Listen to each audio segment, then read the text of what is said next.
a strong mandate that outlives and outlasts the Trump administration. A mandate to do whatever it takes to protect Ontario. Well, friends, the people have spoken. The Premier called a snap election just over a month ago after Ford said he needed a strong mandate to deal with the Trump administration, promising to protect Ontario from the threat of U.S. tariffs. It was also a rather interesting night for opposition parties, New Democrats securing enough seats to remain as the official opposition, and the Ontario Liberal leader failing to win a seat as her party regained official party status for the first time since 2018. So a lot of ground, of course, to cover. We're going to jump right in. Fresh off of covering last night's election, our senior reporter at Queen's Park, Mike Crawley. Excellent job, by the way, last night, Mike. But as you're sort of mulling through all of this, let's kind of go through the results, what they mean for the major party leaders. We'll start with Doug Ford and his PCs. What would you describe as his victory? You know, look, Angie, can't take anything away from Doug Ford and the PCs on this. They won the election, a third straight majority, something that no premier has managed to do in Ontario since the late 1950s. So that's a very significant accomplishment. You're hearing a bit of a but in my voice, and that's because what Doug Ford didn't do was increase the size of his majority, and that's because that's the bar he set for himself. On the very first day of the campaign, there in Windsor, he said to the voters of Ontario, I want a bigger mandate. The bigger mandate makes it easier to protect Ontario against the threat of tariffs. So by that measure, Doug Ford didn't quite accomplish what he had set out to do. There were some folks within the PCs who even said they could reach 90 seats. We have a little bit here from the speech that Doug Ford gave last night. Take a listen. We'll rebuild roads and highways to keep people working and keep our economy competitive. Friends, this election, we promise to do whatever it takes to protect Ontario. And I'm so proud of the support we received. Together, we made more inroads into new communities, with more people seeing themselves reflected in our party, in our priorities. So Doug Ford does have that fresh four-year mandate to implement his agenda.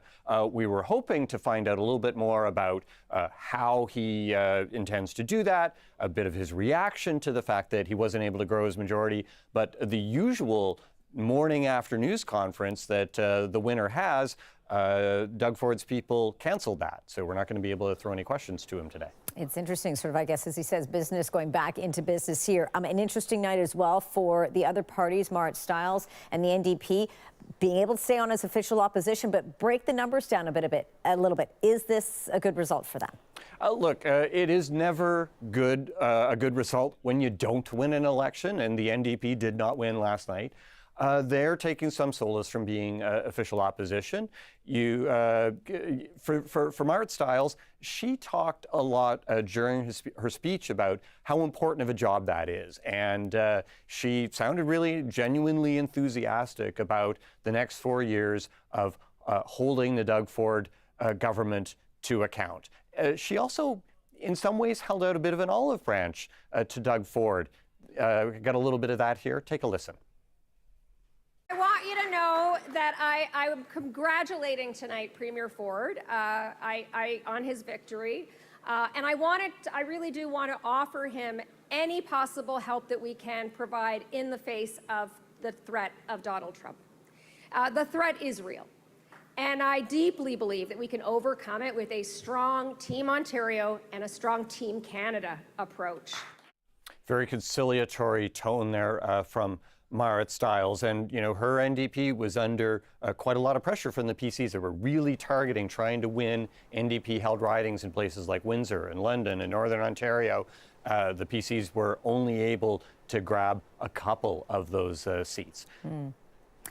They stay on, of course, as you mentioned, official opposition. Let's pivot over to the Liberal Party and Bonnie Crombie. This was sort of part of the headlines, I think, last night as well. Second place in the share of the vote, but third place where it matters, of course, in the seat count. They do maintain, or they brought back party status. But talk to me about the kind of night it was for the Liberals, as well as, of course, for Bonnie Crombie. Yeah, Liberals told me during the campaign that they had 3 goals. One was that achieving official party status, 12 seats. Why does that matter? The legislature provides resources, money that allows the party to then hire staff, and that helps them build towards the next election. But the other 2 yardsticks, they did not reach that. They wanted to be the official opposition, did not accomplish that. They also wanted Bonnie Crombie to win her seat in Mississauga. She did not achieve that. And over the course of the evening, I got a text from a Liberal saying, wow, when the former mayor of Mississauga can't win her seat, that's not good. Still, Bonnie Crombie insists she's sticking around. Take a listen. We'll make sure that you protect our public health care system and our greenbelt and everyone trying to get ahead in this province who doesn't have a direct line to your office. Ontario, I'm here. I am with you.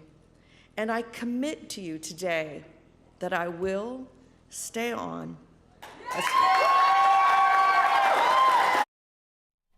Now, staying on as Ontario Liberal Party leader is not entirely within Bonnie Crombie's hands. She faces a mandatory leadership review, at which point, her party could basically push her out.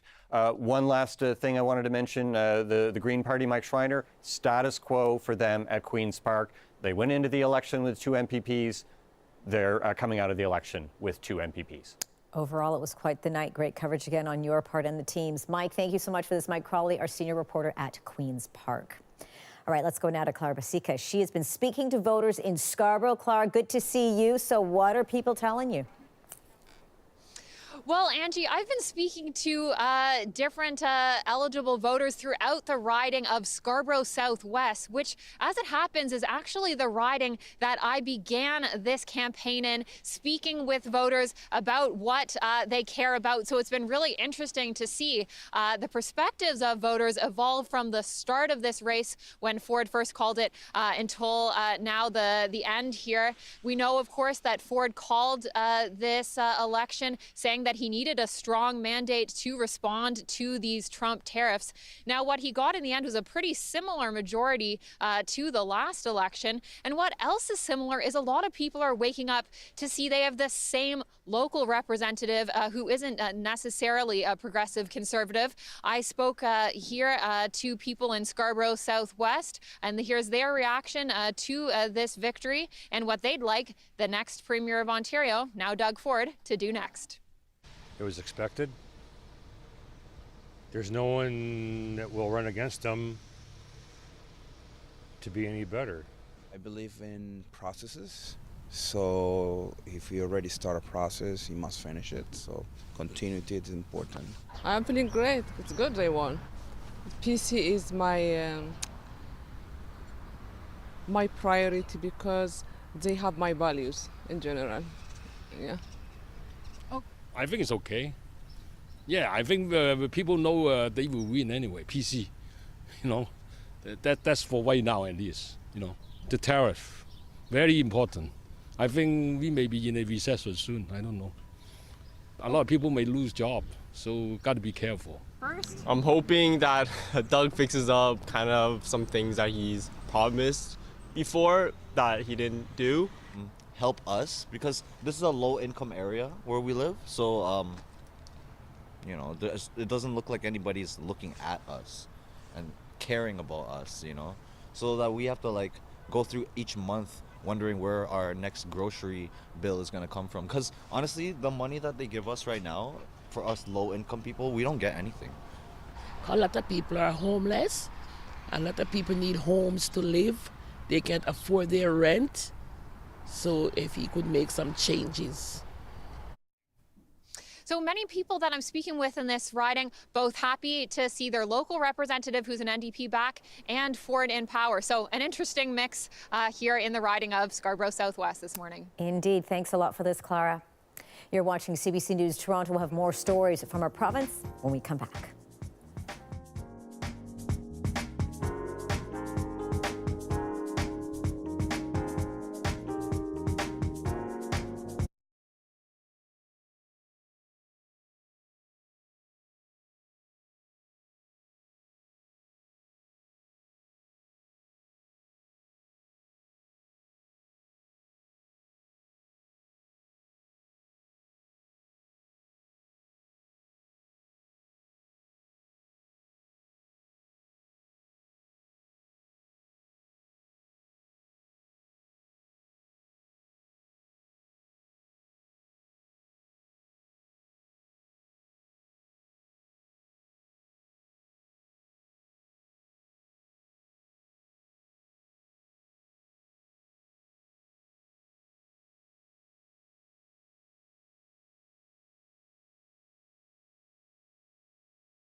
Well, the people of Ontario have made their choice. Progressive Conservative leader Doug Ford is returning as Premier with a historic third straight majority. Let's bring in Elise Skira from Ottawa. Elise, good to see you. So the residents, the voters in Ottawa elected 3 new faces to the legislature last night. Talk to us about that.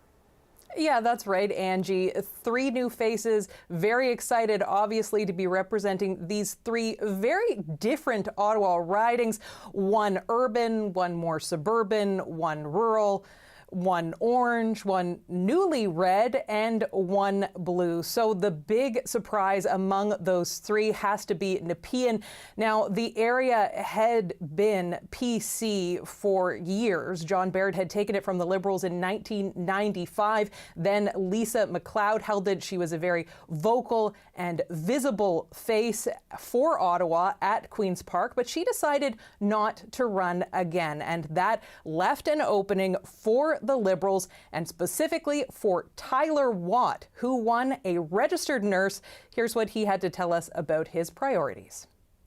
You know, I've been saying it's about time we get a nurse at Queen's Park that's going to advocate for a stronger public health care system. And that's exactly what I'm going to do. My vision is that everyone has access to primary care in the community, access to care when they need it, and that we start investing in community in things like prevention.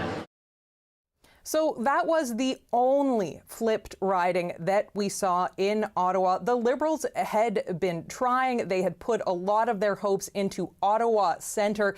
The urban riding has been NDP, but they were hoping to take it back because Joel Harden decided not to run again, instead putting his luck on running federally in the next election. The Liberals locally had put quite a bit of effort into their ground game, into local advertising, but it was NDPer Catherine McKenney, a very well-known former Ottawa City Councillor, who took this riding. Here's what they had to say when we spoke to them about their win. We are in a time, we're seeing it, where there is a backlash against newcomers, against queer, trans people. And I think that tonight's results show that Ottawa Centre is a place where others will want to compare themselves to. So I should say that McKenney did take that seat rather convincingly, one of the very first ridings in Ottawa to be called. And they told us that they are very excited to use what they learned on City Council to be able to work with people across the aisle. One of the people that they really hope to work with is, of course, incoming PC MPP George Darouze. Now, they had worked together for several years on Ottawa City Council. Darouze took Carleton, and that was a seat that had been held by Goldie Gamari. She became an independent for the end after being ousted from the PC caucus. And there is a lot of excitement among local Conservatives for Darouze. They hope that this former city councillor might end up being the first cabinet member from Ottawa for quite some years. And Darouze told us that, he's in a good place to understand local issues and that he is ready to make sure that those local issues are represented at Queen's Park. My ears is going to be open to them and see what's the priority of the city of Ottawa, and working collectively with our mayor and our party and of course our government to achieve those goals. And Angie, as for the rest of Ottawa, well, no real big surprises there. We had the returning incumbents, Liberal and NDP, who are staying on. Elise, certainly was quite the night. Thank you so much for this. Elise Skira for us in Ottawa. All right, we're going to head over to southwestern Ontario, where parties made multiple stops during the campaign to try and court voters. Chris Ensing is in Windsor for us. So, Chris, let's talk about Windsor West. It was a riding the PC party really wanted badly. Talk to us about what happened last night. Yeah, Angie, they threw a lot at it, including Ford opening that PC campaign, launching this whole election in Windsor West, the backdrop, Detroit. Here, folks are really nervous. They're afraid of those tariffs. We're a manufacturing hub. The auto industry is Windsor, and if those tariffs come in, it will have a big impact. So the thinking was they want to improve their mandate. They want a stronger voice back inside of Queen's Park. So they really focused on Windsor West. It's an NDP riding for the last 10 years. Before that, 10 years of Liberal election success. So the PCs need to flip that riding for a stronger mandate. Yesterday, that did not happen. NDP Lisa Gretzky going back to Queen's Park, her 4th election that she's won now. And one of the key parts of this is that the PC party targeted her specifically, saying in the inside of Queen's Park during question period that they were going after her, as well as the premier saying she's going after Gretzky. This morning, she talked about what that meant for her and her campaign. The Minister of Labor and the Premier himself had both said they were coming for me specifically, but we got out. I mean, I was on the phones with people. I was having meetings with constituents, knocking on doors, doing the all candidates debates and meetings. And we made sure that we were listening to everybody and what their concerns were. And I heard overwhelmingly the concerns were the state of our healthcare system, our education system, and just overall affordability, and that they saw through what Doug Ford was trying to pull. So, Chris, she really, as you heard her saying there, she went to sort of the all candidates meetings, debates. She really could have put herself in the moment for Windsor residents. Why was then this such a defining moment in Windsor West? Of course, Gretzky picking up the win. A big question was, who is the PC candidate? Didn't take part in any debates, didn't do any media interviews, and we asked why at a press conference, and the Premier spoke on his behalf, saying it was my decision for my candidates not to do debates. They'll go and door knock. That's the way to success. We asked Francis after if he would like to say anything, or if the Premier would speak on his behalf. They said, go to the next question. People responded to that and said that they wanted to hear from their candidate. The NDP's Gretzky thinks that that might have been part of the reason why she won, to be available to people who were going to vote. We should mention as well, though, the Liberals did not run a candidate in the election. They had somebody who had to pull out because of a family emergency within a couple hours of the deadline to register. She admits that may have had an impact as well. But the votes are in, they're counted. The NDP maintains this riding, a key one that they wanted to win. And Gretzky says she will be a voice of Windsor West in Queen's Park. Some interesting developments indeed. Chris, appreciate this. Chris Ensing for us reporting from Windsor. And for the latest election results, you can head to our website. That's at cbc.ca/Toronto. And of course, you can download the CBC News app. You're watching CBC News Toronto. We'll have more stories when we come back.